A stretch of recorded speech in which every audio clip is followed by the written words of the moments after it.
Еуропа одағында ең ұзақ жұмыс істейтін кімдер?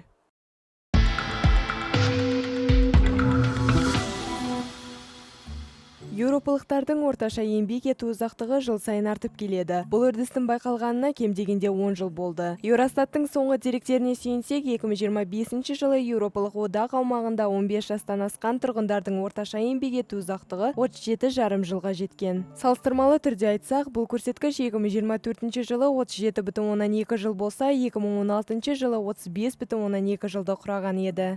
Дегенмен, Еуропалық одаққа мүше мемлекеттер арасындағы айырмашылық жер мен көктей. Әсіресе бұл орайда теріскей мен түстік өңірлердің аражігі айқын байқалады. Еуропа одағының 7 елінде азаматтар 40 жыл және одан да көп еңбек етеді деп күтілуде. Атап айтқанда, Нидерландта бұл көрсеткіш 44 жылды құраса, Швецияда 43,3, Данияда 42,6, Эстонияда 41,5, Ирландияда 40,7, Германияда 40,2 және Финляндияда 40,1 жыл. Ал тізімнің соңында ең қысқа еңбек өтілімен Румыния, Италия және Болгария тұр. Сонымен қатар гендерлік айырмашылық та байқалады. Ерлер әйелдерге қарағанда орта есеппен 4 жылға ұзағырақ еңбек етеді. Ерлер арасында ең ұзақ жұмыс істейтіндер Нидерланд, Швеция, Дания және Ирландия тұрғындары. Ал ең қысқа еңбек өтілі Италия, Румыния және Грекия әйелдеріне тиесілі.